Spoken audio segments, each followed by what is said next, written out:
պատրաստումն եք ասացին։ Պարոն Շարմազանով առաքելական եկեղեցու շուրջ տեղի ունեցող այս իրադարձությունները ինչ վտանգներով են հղիվ,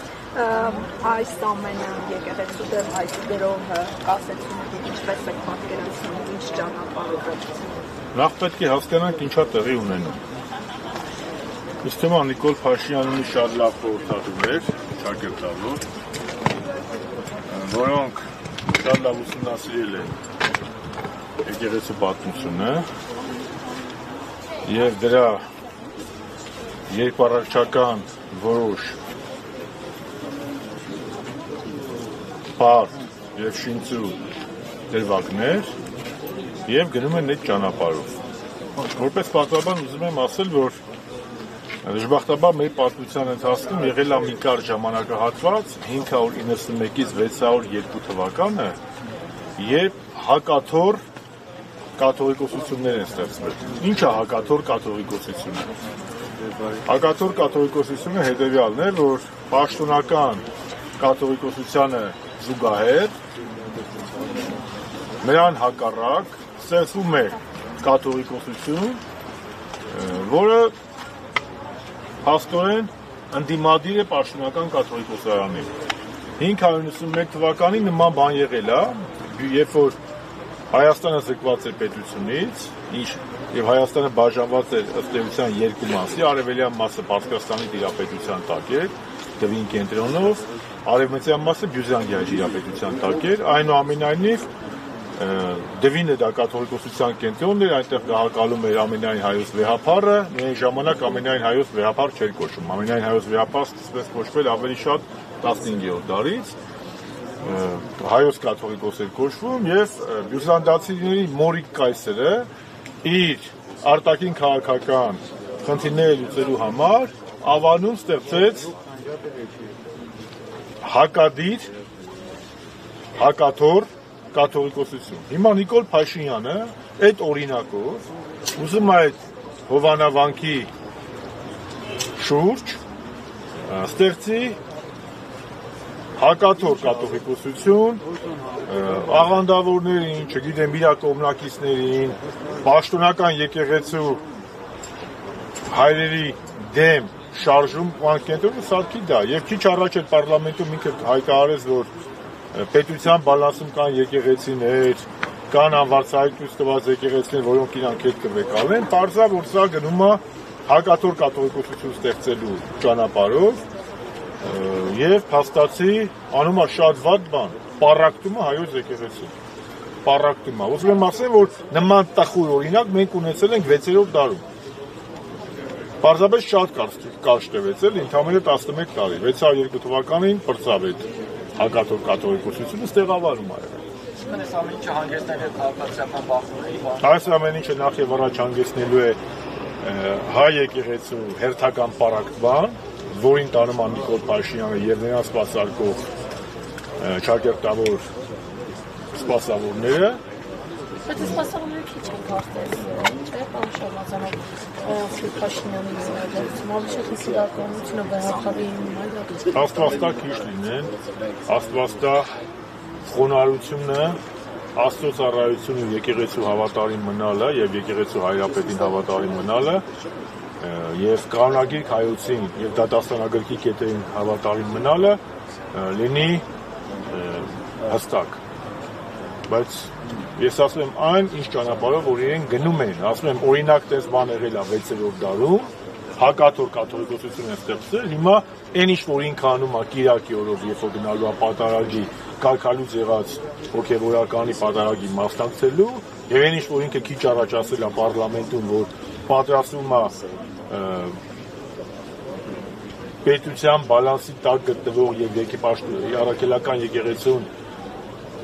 անհատույց դրված եկեղեցիները հետ վերադարձնել, ինչի մասին է խոսում։ Խոսում է նրա մասին, որ Դեմիրճյանի հայը կարդացել եք, Դեմիրճյանի հայը ինչ ասում, ամեն հայ իր համար մի եկեղեցի ասարկում ու այս մի եկեղեցին գնում է, մի եկեղեցին չի գնում եւ շատ մեծագույն պառակտում կարա լինի ու շատ վատ բան կարա լինի։ Ես հուսով եմ, որ մեր հավատացյալ ժողովուրդը, մեր քաղաքացիները չեն տրվի այդ երկպարակությանը, բայց փաստը նա է, որ Կիրակի օրինքի ինչ-որ անում է, դա հակաթոռ կաթողիկոսության ստեղծելու եւ վեհապար հայրապետի եւ պաշտոնական հայրաքելական եկեղեցու դուրս դրվելու նոր ինչ-որ շարժում է։ Միգուցե դասեք նոր Նիկոլյան շարժում, նոր Արամյան շարժում, նոր աղանդավորական շարժում, նոր Պավլիկյան կամ Թոնդակյան շարժում, կամ նոր Մորիկյան շարժում։ Բայց փաստը դա է, որ գնում է այդ ուղղությամբ, եկեղեցու պառակտելու։ Ես պարզապես որպես պատմաբան ներկայացրեցի, թե ինչ տանա հիմք վերցնում ըստիս։ Դե հետո ինչ կլինի, չգիտեմ, ես իմ կոշտն միշտ եղել է, որ մենք կանգնած լինենք մեր եկեղեցու մեջը, մեր եկեղեցու հայրապետի, մեր եկեղեցու հայրերի եւ մեր միասնական հավաքել։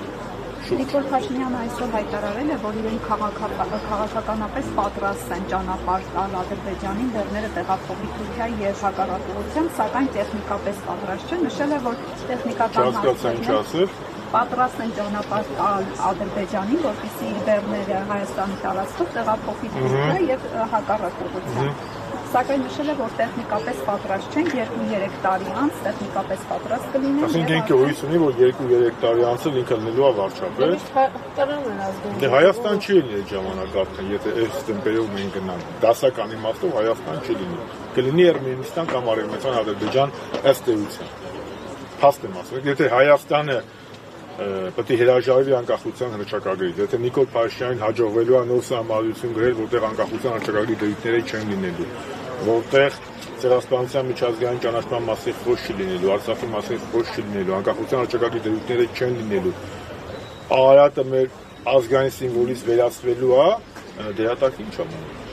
Եկեղեցու բացառիկությունը վերածվում է, այդ ընթացքում եկեղեցին պառակտվում է, կամ ինքը պառակտում է, ինչ-որ ինչպես Մորիկ այսօր նարի ժամանակին, դուք արդեն տեսեք, արդեն դա ընդհանրապես տարածք է, թե պետություն է։ Հետո բոլոր հարցերին պատասխանել եք այդ ժամանակում։ Ինչն է իրենց խանգարելու, որ Նիկոլ Փաշինյանը չկառավարի եւս 2 տարի եւ արդեն 16 քաղաքականներ պատրաստ են 26 թվականին գնալ Նիկոլ Փաշինյանի դեպքությունները։ Գիտեք, ինչի՞ չէ, ովքեր են խանգարելու։ Ես հույս ունեմ, որ հայ ժողովուրդը պետք է արթնանա եւ կլինի իմպիչմենտով թե առանց իմպիչմենտի, այնուամենայնիվ կգիտակցի, որ այս կպական խմբակը ոչ թե խաղաղություն է բերում, այլ ադրբեջանացում, հնազանդեցում եւ նոր սպառնալիք է։ Այսինքն քո բոլոր զենքերը դու վայր ես դնում թշնամու առաջ եւ քո հույսը Ալիևի հումանիզմն է։ Իսկ ոնց կարելի է օրինակ ուրախանալ, ցնցալ ամբողջ ԿՊ-ով, որ չես Ադրբեջան ծորենը մտնում է Հայաստան, երբ որ Ադրբեջանում գտնվում են քո եղբայրները։ Ոնց կարելի է ցնցալ մի բանի մասին, երբ որ եթե դες դեր Արցախահայությունն էլ այդ ոնց է դուրս գալիս։ Արցախահայերը 10 ամիս սոված արավ մնացին, բայց Աղդամի ճանապարհից օգնություն չստացան, չվերցրին ադրբեջանցիներից։ Չէ, Ալիևը Աղդամով էր ուզում, այդ Կարմիր խաչի Աղդամով գալիս է, Ղարաբաղի Արցախի ժողովուրդը հրաժարվեց թուրքերի, ասենք ադրբեջանցիների տված այդ հացը, այդ օգնությունը վերցնել։ Իսկ այսօր ամբողջ ԿՊ-ով կանգնում են ասում են, մի հատ ասեք, լավ է թե վատ է։ Իհարկե վատ է։ Իհարկե վատ է։ Այս պայմաններում, երբ որ դեռ մեր երեխաների արյունը չի չորացել, երբ որ նրանցից շատերը անհետ կորացել են, որոշները գերեզմաններ դեռ չունեն։ Մի մասն էլ Բաքվի բանտերում է։ Քեզ մորթողի հացը բերում մի հատ էլ ուտում ես, մի հատ էլ ուրախանում ես, ասում ես լավ է թե վատ է։ Այսինքն մենք ինչ ենք, վեր ենք կացվել Հրանտ Մաթևոսյանի ասած են անասունի, հա։ Այն որ Զաքին մորթել էին երեք, բայց ինքը այսօր նստած խոտա արածում, հա, հիշողությունից զրկվել է։ Ես կներեք, ես միշտ խաղաղասիրության կոչ եմ արել, ինչպես, բայց այդ ամեն ինչը պետք է լինի արժանապատվություն։ Պետությունը ինչի համար ասել։ Անկախություն, ազատություն չէ նախ եւ առաջ։ Ու արցախցիները ապացուցեցին, չէ՞ որ իրենք ամեն ինչից վեր դասում են ազատությունը։ Նրանք հրաժարվեցին նույնիսկ իրենց հայրենիքում ապրելու մի պարագայում, եթե դա պետք է լինի թուրքական, ադրբեջանական ստրկացման ճանապարհով։ Ու դա բնական է։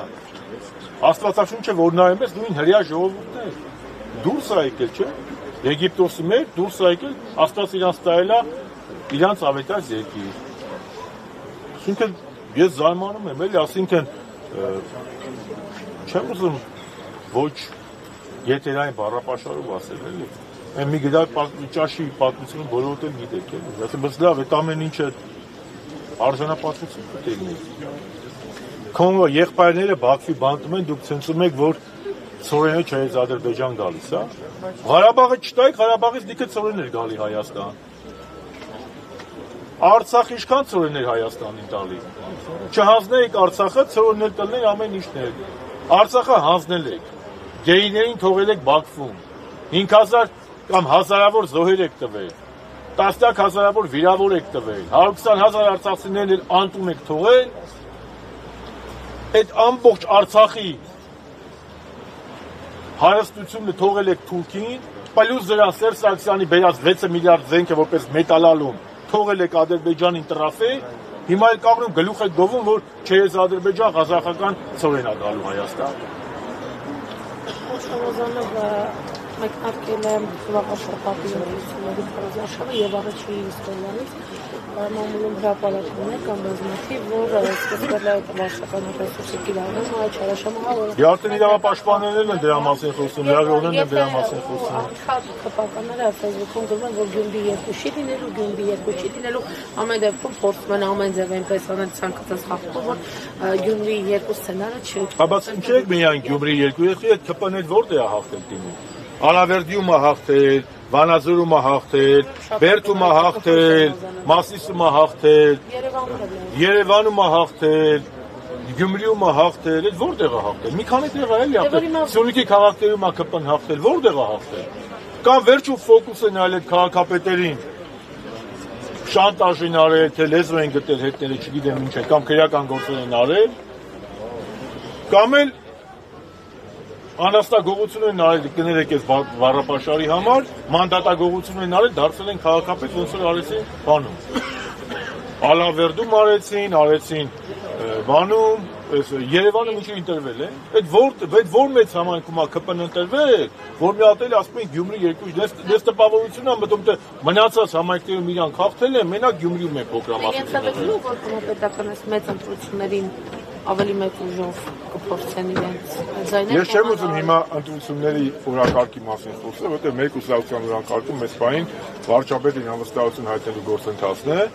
եւ երեք մեր ֆրակցիայի ղեկավարի պարլամենտում հայտարարեց, որ անկախ պատգամավորների հետ բանակցություններ են գնում եւ նրանք չեն խոչընդոտելու իմպիչմենտի գործընթացը։ Այսինքն, քանի դեռ այս գործընթացը գնում է, ես կարծում եմ դեռ 8 ամիս կա ընտրություններից մենք կարող ենք խոսել ավելի լուրջ։ Ես եթերներով հարցերին հարկված չեմ պատասխանել, մի բանական հայտ է, ամեն ինչ պետք է հանրությունը որոշի, պետք է հայ ժողովուրդը որոշի, գիտեք հաշված է, յուրաքանչյուր հայ մարդ, Հայաստանի յուրաքանչյուր քաղաքացի պետք է ասի ինքը Ռուբիկոնի նիկոլական ապրում է, թե ազգային ապրում է, կամ պետական։ Անշարունականը արդեն որոշվել է, որ հունվարյանքի ժամկետային կառավարության համակարգը ու երկու տարվա փոխարեն ծառայելու։ Ես զինվորական, ասեք, ես զինվորական գործերի մասնագետ չեմ, իսկ դա շատ դուր հարց է։ Պարոն Տիգրան Աբրահամյանը մեր կարծիքը շատ հստակ հայտնել է։ Ես կարծում եմ, որ Տիգրան Աբրահամյանը շատ պրոֆեսիոնալ, մասնագիտական, նաև քաղաքական գնահատական այդ հարցին տվել է։ Եվ պարոն երբ որ Թրամփը ընդունում էր Փաշինյանին, Ալիևին հարցրեց որտեղ է հայրենակիցը, ցույց տվեց։ Օրինակ դուք ինչ զգացիք այդպես վերաբերվեցիք։ Ես 18 թվականից ոչ մի լավ զգացում չեմ ունենում, իսկ 20 թվականի նոյեմբերի 9-ից հետո առավել ևս։